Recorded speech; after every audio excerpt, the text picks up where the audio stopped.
My girlfriend texted, "I crashed your car drag racing. It's totaled, but I won $500. Faced with tears of joy, my restored 1967 Mustang, worth $85,000. I replied, "Congratulations." Then I filed an insurance claim, a police report, and a civil suit. When her winnings got seized as evidence. I, 32 male, am a diesel mechanic for a fleet trucking company. 45 hours a week under rigs that weigh more than most people's houses. It's honest work, it pays the bills, and it gave me exactly one luxury in life, my 1967 Ford Mustang Fastback. I need you to understand what this car was before I tell you what happened to it. I bought the shell when I was 19 for $3,200 from an old man who'd had it sitting in his barn under a tarp since 1988. It was rough. Rusted quarter panels, seized engine, interior that looked like mice had been running a small civilization in it for 2 decades. Most people would have seen a pile of junk. I saw the car my grandfather had on his wall in a photograph from 1970, him leaning against the fender with a cigarette and a grin, the year before he shipped out and never came back the same. I spent 11 years restoring that car. Not paying someone else to do it, doing it myself in my garage, nights and weekends, while working full-time. I rebuilt the 289 V8 by hand. Sourced period-correct parts from swap meets and online forums. Learned metalwork to fix the body panels. Painted it myself. Highland green, 3 coats, wet sanded between each one. Did the interior in black vinyl, factory pattern. Every bolt, every gasket, every wiring harness me. 11 years. Roughly $34,000 in parts and materials over that time. The appraised value at completion, certified by a classic car specialist, was $85,000. I had it insured through a specialty collector vehicle policy for that amount. I drove it maybe twice a month, weekend cruises, car shows, the occasional drive just to hear it run. It lived in my garage under a fitted cover. I had a moisture monitor in the garage. I'm that guy. I know I'm that guy. I don't care. My girlfriend and I had been together for about 2 years. She knew what the car meant to me. Everyone in my life knew what the car meant to me. It wasn't a secret. The first time she ever saw it, she said, "It's pretty," and then asked if I could sell it and put the money toward a house. I laughed because I thought she was joking. Looking back, she was not joking. She drove a 2019 Nissan Altima. Perfectly fine car. Reliable. I'd done her oil changes and brake pads myself to save her money. She had her own vehicle. There was zero reason for her to ever need mine. Now, I did let her drive the Mustang once. About 8 months ago. We went to a car show together. She asked to drive home. I said okay. She drove it fine. Careful. I didn't love it, but I didn't hate it.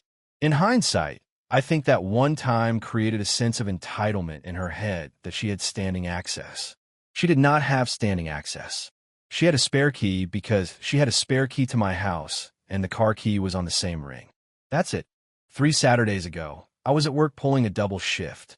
Overtime, the kind of Saturday where you're covered in gear oil and counting the hours until you can go home and microwave something. At 11:43 p.m., I got a text from her. "Babe, OMG, don't be mad, LOL. I crashed the Mustang drag racing, and it's totaled, but I won $500. Faced with tears of joy, faced with tears of joy, faced with tears of joy, we can fix it, right?" I read it 3 times. Then I read it a 4th time because my brain genuinely could not process what I was seeing. I called her. She picked up on the second ring, laughing. In the background, I could hear people talking, music, that unmistakable sound of cars revving. She was still at the scene. "What did you do?" Okay, don't be mad. So my cousin was having this thing out at the airstrip, and someone bet me $500 I couldn't beat this Charger, and I was like, my boyfriend has a Mustang, and you took my car to a drag race. It's not a big deal. I'll pay to fix it. You just told me it's totaled. Well, like, the front is pretty messed up, and the radiator thing is leaking. But still runs, I think. It made a weird noise when I... Stop talking. Send me your location. Do not move the car. Do not let anyone touch the car. She sent me a pin. I left work mid-shift, explained to my foreman what happened. He told me to go. I drove 38 minutes in my truck to reach this access road next to an old municipal airstrip. the kind of place where people set up illegal drag races on weekends. I'd heard about it, but never been. When I pulled up, my car was sitting about 40 feet past what looked like a makeshift finish line marked with traffic cones. The front end was destroyed. The hood was buckled. The radiator was cracked, and coolant was pooled underneath. The driver's side fender, the one I'd spent 4 months straightening and repainting, was pushed back into the wheel well. The front bumper was gone. Not damaged. Gone. Like it had separated on impact and was somewhere in the darkness behind me. She'd hit a drainage berm at the end of the strip. From the marks, it looked like she'd been going at least 80 when she ran out of road. She hadn't known how to slow a car with a manual transmission and rear drum brakes, because she didn't know how to drive a car with a manual transmission and rear drum brakes. She launched my car down an airstrip without knowing how to stop it. She was standing next to the car with her cousin and 2 other people I'd never met. She was holding a rolled-up wad of cash. $500. She held it up when she saw me like a trophy. I won, though. I looked at the car. I looked at the cash. I looked at her. "Congratulations," I said. Then I walked past her, took photos of every angle of damage with my phone, flash on, timestamp visible, got back in my truck, and drove home. She called me 9 times on the drive. I didn't answer. When I got home, I went to the garage where the car should have been, stood in the empty space for about 2 minutes, and then I sat down on the concrete floor and just stayed there for a while. At 1:30 a.m., I filed an online police report for property damage. I described the incident, noted the illegal drag racing, included the location pin she'd sent me, and uploaded the photos. At 7 a.m. Sunday, I called my specialty insurance company's claims hotline and reported the damage. I provided the police report number, the photos, the appraised value documentation, and a full description of what happened. The claims adjuster I spoke with went quiet for about 4 seconds when I said, 1967 Mustang Fastback, Highland Green, full restoration, $85,000 policy, and then very professionally said, "I'm very sorry, sir." At 9 a.m., I called a civil litigation attorney, left a voicemail. He called me back Monday morning. My girlfriend showed up at my house around noon on Sunday. I let her in because my stuff was still at her place, and I didn't want to start a war before I had a plan. "Why aren't you answering my calls?" "I've been busy." "Busy doing what?" "Filing a police report and an insurance claim." The color drained from her face like someone pulled a plug. "A police report? You took my car without permission and destroyed it in an illegal drag race." "Yes, a police report. I didn't take it without permission. I have a key. Having a key to my house doesn't mean you have permission to drive my car. This is insane. I'm your girlfriend. I was just having fun. The car is worth $85,000. It's an old car. It can't be worth that much. It was appraised by a certified specialist 6 months ago. $85,000. Insured for the same. I have the documentation. You insured a car for $85,000? That's insane. What's insane is drag racing a vehicle you don't own and can't drive." She started crying. Told me I was overreacting. Told me she'd pay me back. I asked her how she planned to pay back $85,000 on her bartending salary. She said she'd make payments. I asked her how many $500 drag races that would take. She did not appreciate the math. "You're really going to sue your own girlfriend?" "I'm going to pursue every legal option available to recover the value of my property." Over 11 years of my life. She left. I changed the locks that afternoon. Not because I was worried about her, because the spare key to the Mustang was still on the ring I'd given her, and I wanted it documented that she no longer had authorized access to my property. Update 1, 10 days later. All right, so the situation evolved quickly and in directions I didn't fully anticipate. First, the insurance. My adjuster came out and inspected the car. It took him about 90 seconds to declare it a total loss. The frame was tweaked. Not visibly, but when they measured it on the jig, it was off by enough that no reputable shop would certify a structural repair. On a modern car, you replace the subframe. On a 1967 Mustang with an original unibody, the frame is the car. Once it's bent, the car is gone. He told me, professionally but with genuine sympathy, that the claim would be processed and paid out at the policy value of $85,000, minus my $500 deductible. But he also told me the insurance company would likely pursue subrogation against my girlfriend. That means they'd pay me and then go after her to recover the money they spent. Because she was an unauthorized driver who took the vehicle without permission and used it in an illegal activity, my policy covered the loss, but the insurer had every right to come after her for reimbursement. I want to be clear, I didn't ask them to do this. This is standard procedure when a third party causes a covered loss. The insurance company protects its own interests. I just happened to benefit from that alignment. Second, the police. The report I filed got assigned to a detective who apparently handles vehicle-related cases. He called me on Tuesday to get a formal statement. I told him everything. She took the car without my explicit permission, drove it to an illegal drag racing event, and wrecked it. He asked if I wanted to press charges for unauthorized use of a vehicle. I said yes. He told me something I expected. Mr. My last name, I want to be straightforward with you. Cases like this, between romantic partners, shared living situations, they're difficult. The DA may not pursue criminal charges because she had a key and there's an argument for implied access. I told him I understood, but I wanted the report on file regardless because it supported both the insurance claim and the civil suit I was filing. He said that was smart. He also noted that the illegal drag racing was a separate issue that could carry its own misdemeanor charges regardless of our relationship. Third, and this is the part y'all are going to love, the $500. My attorney, great guy, dry sense of humor, drives a Camry, and seems vaguely amused by anyone who cares about cars, filed the civil suit on Thursday. We were suing for the full replacement value of the vehicle plus restoration costs plus court fees. In the filing, we specifically noted that she had profited $500 from the illegal activity that destroyed the car, and we requested that any proceeds from the illegal drag race be considered part of the recovery. Now, in practical terms, $500 against an $85,000 loss is nothing. But symbolically, in the court's eyes, she didn't just destroy someone's property, she profited from it. She entered someone else's vehicle in an illegal race, won cash, and then texted the owner about it with laughing emojis. That's the kind of detail judges remember. The $500 also became relevant to the criminal side, because when the detective followed up on the drag racing angle, he asked if she participated in organized illegal racing for money. When she admitted she'd won $500, that shifted the situation from reckless driving to potential illegal gambling adjacent to an unauthorized vehicle operation. The $500 was flagged as possible evidence, not technically seized in the dramatic sense, but she was told to hold on to it and that it might be relevant to proceedings. She lost her mind.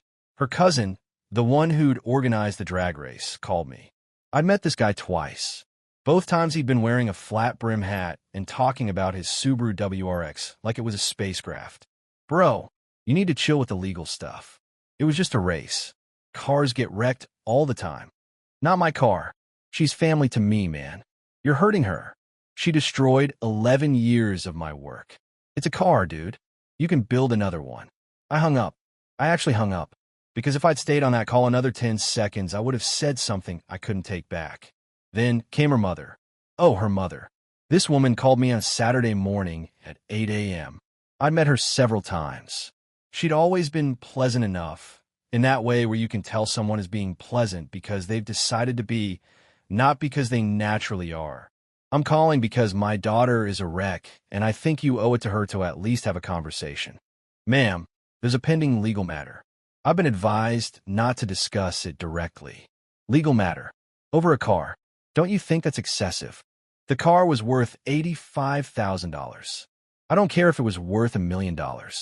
You don't sue someone you love. I don't love someone who destroys my property and laughs about it. She made a mistake. She made a choice. Multiple choices.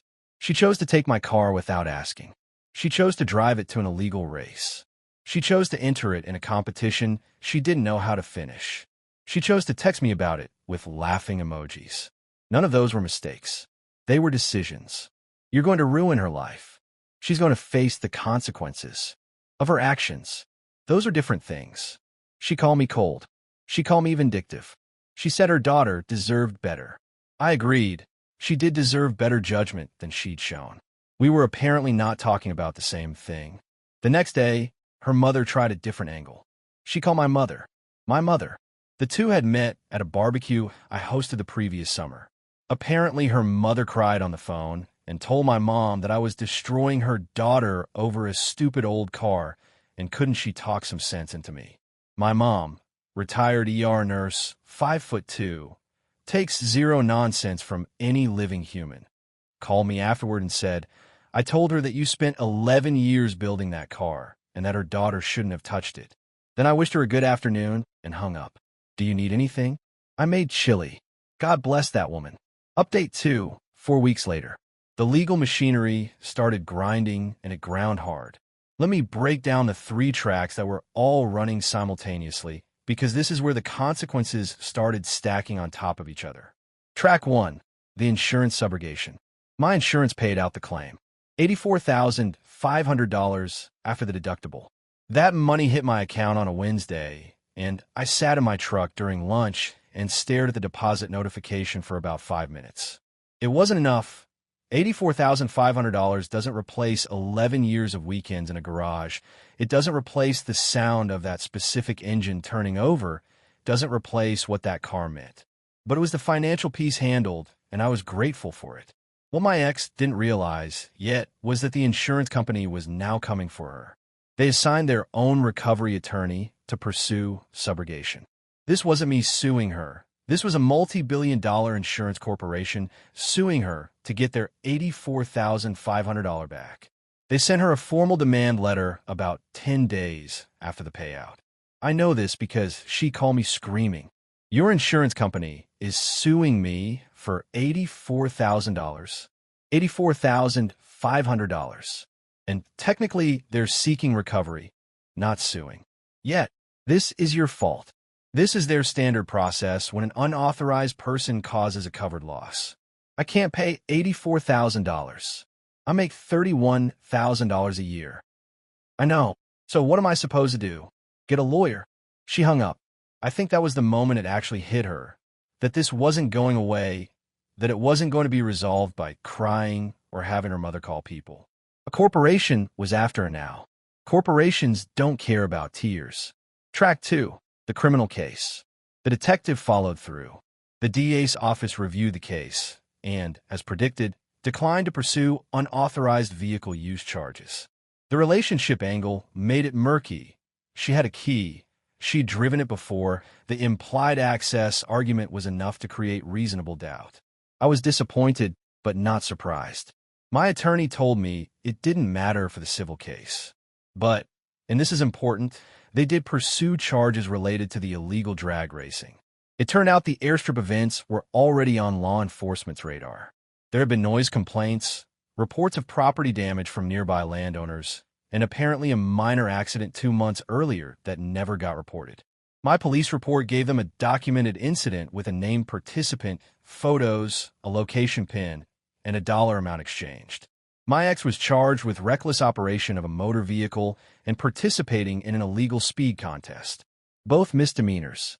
Her cousin, the organizer, got hit with facilitating an illegal speed contest and got additional charges because he'd apparently been collecting entry fees from participants. Turns out the drag racing wasn't just casual fun between friends. There was a regular organized operation with a buy-in structure and payout system. Her cousin had Venmo records going back 8 months showing incoming payments labeled things like race entry and airstrip fee. The cousin's legal situation was worse than hers, but hers was bad enough. Misdemeanor reckless operation carries up to 90 days in jail and a $750 fine in my state. Participating in an illegal speed contest carries a license suspension and potential vehicle impoundment. Ironic since she'd already impounded someone else's vehicle into a drainage berm. Track 3. The civil suit. This is where it all came together. My attorney filed for compensatory damages covering the full replacement value of the vehicle, plus my documented out-of-pocket restoration costs. $34,000 over 11 years. Receipts for everything. I keep every receipt. It's a sickness. We also filed for incidental damages covering the insurance deductible, the cost of transporting the wrecked car to a storage facility, and my attorney's fees. Total claim, $119,700. Her attorney, court-appointed because she couldn't afford one, responded with a counteroffer of $5,000 and a proposal that she make $200 monthly payments over 2 years. My attorney actually laughed when he told me. Not cruelly, just the math was so far off it was almost philosophical. My attorney rejected it, and we moved toward a hearing. In the discovery phase, something beautiful happened. Her attorney requested documentation of the car's value, restoration costs, and my emotional attachment to the vehicle, trying to argue I was inflating damages based on sentiment. My attorney responded with, the certified appraisal at $85,000. Comparable sales data showing similar Mustang fastback selling between $78,000 and $110,000. 11 years of dated receipts, totaling $34,000. The insurance policy and payout confirmation at $84,500. And 63 photographs documenting the restoration process from shell to completion. But here's the part that sealed it. My attorney also submitted her text message. The original one. Babe OMG, don't be mad, LOL. I crashed the Mustang drag racing and it's totaled, but I won $500. Faced with tears of joy, faced with tears of joy, faced with tears of joy, we can fix it right. That text was devastating in a legal context. It established she knew she didn't have permission, the don't be mad framing. It confirmed the illegal activity. It confirmed the vehicle was totaled. It confirmed she profited. And the laughing emojis demonstrated, in the judge's words during the hearing, a striking absence of remorse or recognition of the severity of the damage inflicted. The judge ruled in my favor. Full compensatory damages. She owed me $85,000 for the vehicle, $34,000 for documented restoration costs, $500 for the deductible, $1,200 in transport and storage fees, and $4,800 in legal fees. Total judgment, $125,500. She doesn't have $125,500. She doesn't have $12,500. But a judgment is a judgment. It attaches to her credit. It can be used to garnish wages. It can place liens on future property. It follows her until it's paid or discharged. And this type of judgment, arising from willful destruction of property, is extremely difficult to discharge even in bankruptcy. The $500 she won? It was entered as evidence during the civil hearing and was ordered returned as partial restitution. $500 out of $125,500. A drop in the ocean. But she had to physically hand over the cash she'd been so proud of winning. My attorney told me she cried in the courtroom when she turned it over. I wasn't there. I didn't need to see it. Update 3. Final, 5 weeks later. Final update. I want to close this out because I've gotten a lot of messages and I owe people a conclusion. The criminal charge is resolved first. Her cousin took a plea deal, pled guilty to facilitating an illegal speed contest, got 6 months probation, a $2,000 fine, and was ordered to shut down the airstrip operation permanently. If he gets caught organizing again, the probation converts to jail time. He also lost his own car temporarily. The WRX was impounded for 30 days as part of the sentence. I heard through a mutual acquaintance that he was using his mom's Honda Civic for a month and complained about it constantly. The irony was not lost on me. My ex pled guilty to reckless operation. The illegal speed contest charge was dropped as part of the plea deal. She got 12 months of probation, a $600 fine, and a 6-month license suspension. No jail time. I know some of you wanted her to do time, but honestly, misdemeanor first offense, no prior record, no injuries. Probation is the realistic outcome. This isn't a movie. The license suspension hit her harder than you'd think. She bartends at a place that's a 20-minute drive from her apartment. No direct bus route. For 6 months, she had to rely on rides from friends and family or pay for ride shares. At bartender wages, that adds up fast. Her cousin wasn't helping. He'd been told by his own attorney to distance himself from her case. Her mother was making the drive sometimes, but not happily. I heard her mom told mutual friends she was exhausted from being a taxi service for a grown woman. The civil judgment is where the real weight sits. $125,500 on a record. My attorney filed the appropriate paperwork to begin wage garnishment. In my state, up to 25% of disposable earnings can be garnished for a civil judgment. On her income, that works out to roughly $380 per paycheck. Every 2 weeks. Well, let's just say she'll be paying this for a very long time. Decades, probably, unless her income significantly increases. Her mother tried one last play about 2 weeks after the judgment. She called my attorney's office, not me this time. She'd learned that much, and asked if there was any way to negotiate a reduced settlement. She offered $10,000 as a lump sum to make this go away. My attorney called me and relayed the offer with the same dry tone he uses for everything. They're offering $10,000. The judgment is for $125,500. I'm aware. What do you recommend? I recommend you decline and let the garnishment proceed. A judgment in hand is worth more than a settlement that represents 8% of what you're owed. Also, the $10,000 would likely come from her mother, which means your ex wouldn't actually face any personal financial consequence. The garnishment ensures she does. I declined. Her mother reportedly called my attorney a heartless robot. He told me this with something that was almost a smile. Now, let me talk about the car. A lot of people asked what happened to the physical vehicle. The insurance company took ownership of the wreck as part of the total loss payout, standard procedure. They sold it to a salvage yard. I called the salvage yard. They told me the shell was available for purchase if I wanted it. They wanted $1,800 for it. I drove out there on Saturday, walked into the yard, and found her sitting between a crushed Dodge minivan and a strip Honda. My car, the one I'd spent 11 years building. The Highland green paint was still perfect on the rear quarters and roof. The back half was untouched. The front half was gone, just crumpled and wrong. Like looking at a face you recognize, but something's badly broken. I bought the shell, $1,800. I had it towed back to my garage. I'm not going to rebuild it. I know that sounds contradictory. Why buy a wreck you're not going to fix? Because the rear axle assembly is salvageable. The transmission is salvageable. The trunk lid, the taillights, the rear bumper, the rear glass, all usable parts for a future build. And the VIN plate is original. If I ever find another 67 fastback shell, I have the mechanical heart to put in it. It might take me another 11 years. That's fine. I've done it before. The shell sits in my garage now, in the same spot where the complete car used to live. It's covered with the same fitted cover. My buddy came over last week and asked if that was weird. I said probably. He said he understood. Here's where I'll leave it. I'm out of a relationship. I'm out of a car I spent more than a decade building. I'm $84,500 richer from the insurance payout, but $85,000 poorer in the thing that actually mattered.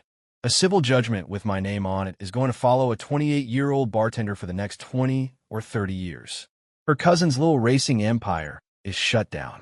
Her mother thinks I'm a monster. Her friends think I'm excessive. The legal system did exactly what it's designed to do. Slowly, imperfectly, but definitively. I don't feel triumphant. I want to be honest about that. I feel like a guy whose car got destroyed by someone he trusted and who spent 2 months in conference rooms and courthouses instead of in his garage where he'd rather be. Justice doesn't feel like winning. It feels like administrative recovery. The system made me financially close to whole. It cannot make me emotionally whole. Those are different ledgers, and they don't balance against each other. Last week I was cleaning out the garage, and I found a shop rag stuff behind my toolbox. It had Highland green paint on it from the last time I'd touched up a chip on the driver's door. About 6 months ago, I was doing it on a Saturday morning, and my ex had come into the garage with coffee and said, "You love that car more than you love me." I'd said, "Don't be ridiculous," and kept painting. I should have said yes. Would have saved us both a lot of trouble. That's it. That's the whole story. I'm going to go look at Mustang shells on the internet now. If you need me, I'll be in the garage.